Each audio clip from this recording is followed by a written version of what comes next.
Good morning, students.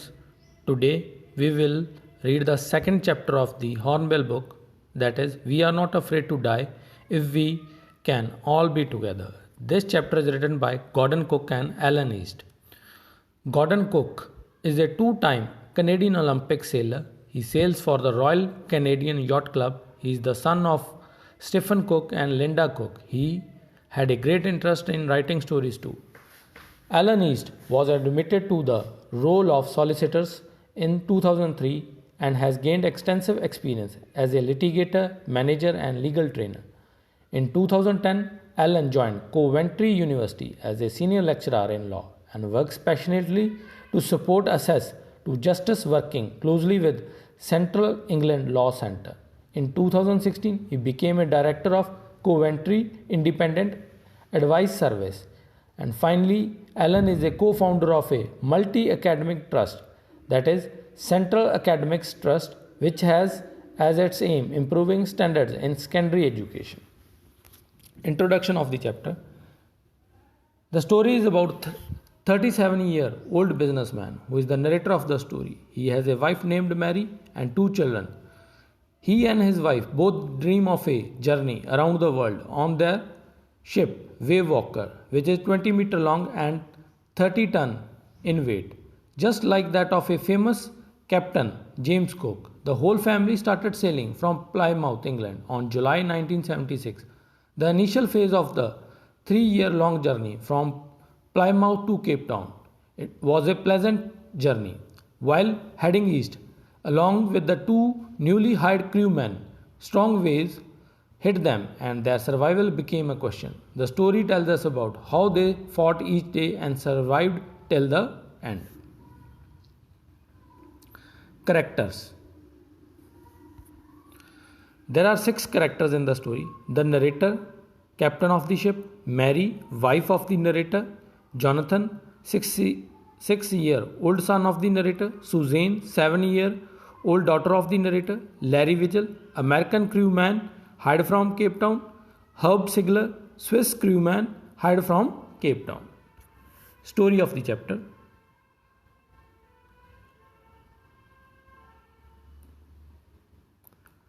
The narrator and his wife plan a journey around the world just like famous captain James Cook. They have been preparing and perfecting their seafaring skills for the past 16 years. They get a ship which is 20-meter long and 30 tons in weight, named Wave Walker. They test it in the rough weather for many months. In July 1976, they all start their journey from Plymouth, England. They sail from Plymouth to Cape Town, which is the first phase of the journey and which was a quite pleasant journey. Before heading east, the narrator hired 2 crewmen, Larry Vigil and Herb Sigler, to help them tackle the one of the roughest sea, the Southern Indian Ocean. They encountered strong and alarming waves during the second day of the second phase of the journey. By December 25, they all managed to reach 35,000 kilometers east of Cape Town. The family somehow manages to surpass the bad weather and celebrates Christmas together. The weather changes for the worse, and on January 2, the big waves hit them. They tried to slow the ship by dropping storm jib and hit a heavy mooring rope in a loop across a stern, but it doesn't help them much. They carry their life raft drill, attach lifelines, life jackets, and oilskins.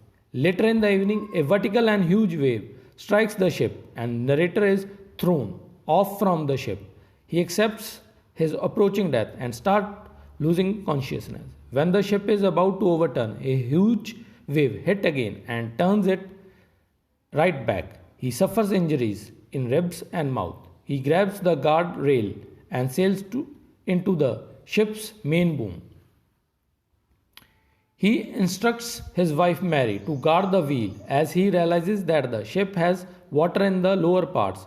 His crewman starts pumping out the water. The narrator goes to his children's cabin and checks on them. His daughter Sue informs him about a bump on her head, which he ignores because his major concern is to save the ship. The narrator does not the narrator does waterproofing on the gaping holes. This makes water to deviate on the right side. The hand pump gets blocked due to debris and electric pump gets short circuited. However, he later finds a spare electric pump and connects it to drain the water. They all keep pumping the water all night long. Their mayday calls are not answered as they are in the remotest corner of the world. Soon, Sue, on the other hand, has now a swollen black eye and a deep cut in her arm. On being asked by her father about her injuries, she tells him she did not want him to worry as he was trying to save them. After 15 hours, the situation gets under control. The narrator decides to work in rotation and rest. The water levels are controlled, but the leaks were still there below the waterline. The ship is in bad shape now. It is not in a condition to reach Australia, so they decide to reach the nearest island, Amsterdam, Ile Amsterdam, a French scientific base. As their supporting engines were also damaged, the chances of the ship to reach the destination are low. After pumping the water continuously for 36 hours, they took a sigh of relief. Only a few centimeters of water was left to be pumped out of the boat. They hoisted the storm jib as the main mast was destroyed. They ate their first meal in 2 days, some corned beef and crackers. The weather soon started changing, and again the black clouds took over by the morning of January 5. His son Jonathan told him that he did not fear death as long as they were all together. This filled him with determination to fight the sea. The struggle continued, and the narrator tried his best to protect the weakened starboard side. The same evening, the narrator and his wife sat together holding hands, thinking that their end was near. His children continuously supported him, which gave him moral support to keep going. The wave walker sailed through the storm and made it. The narrator then calculated their exact position by working on the wind side. While he was brainstorming, Sue gave him a card that she had made expressing her love and gratitude towards the family. He instructed Larry to steer the course to 185 degrees. He said that if they were lucky, they could hope to find an island by 5 pm. He dozed off and suddenly got up around 6 pm. He believed that they did not make it and was disappointed. His son came and informed him about how they reached the Ile Amsterdam island. He called him best daddy and best captain. They reached the island with the little struggle and with the help of inhabitants. The whole team, the family, and 2 crew members never stopping trying. Their struggle and hard work finally saved them. Theme of the story. The story is an example of the fact that courage, bravery, and togetherness can be a remedy for any illness of the world.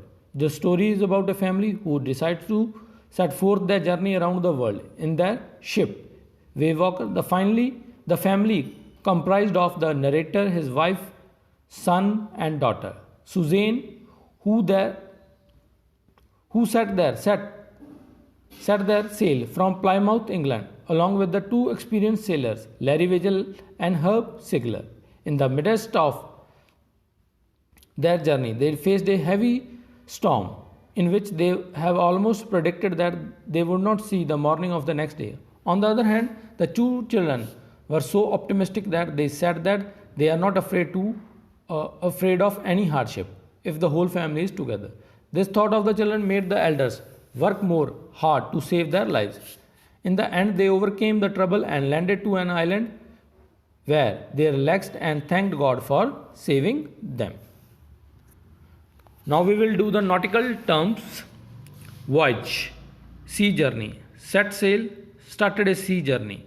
Seafaring, traveling on the sea. Wavewalker, it is a boat of the team. Crewmen, men working at the ship. Gales, extremely strong winds. Mast, a tall pole in the ship that supports the sails. Zip, a small sail. Knots, a nautical mile of 6080 feet. Mooring rope, a rope with which a boat is fastened with a fixed object. Stern, back end of the ship, life raft, lifeboat, oilskins, waterproof covering, crest, top, deck, roof of the ship, boom, long pole, hatch, a door in the back in the deck of a ship, timbers, pieces of wood.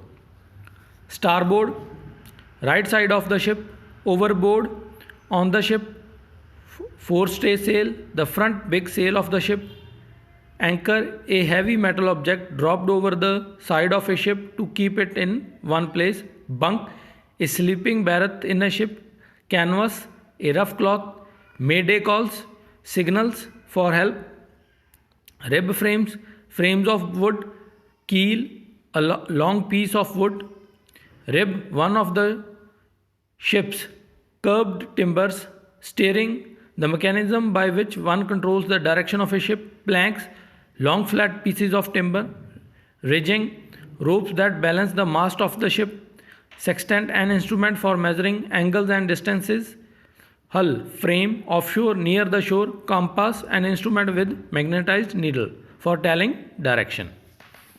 So this is the end of the today's lecture.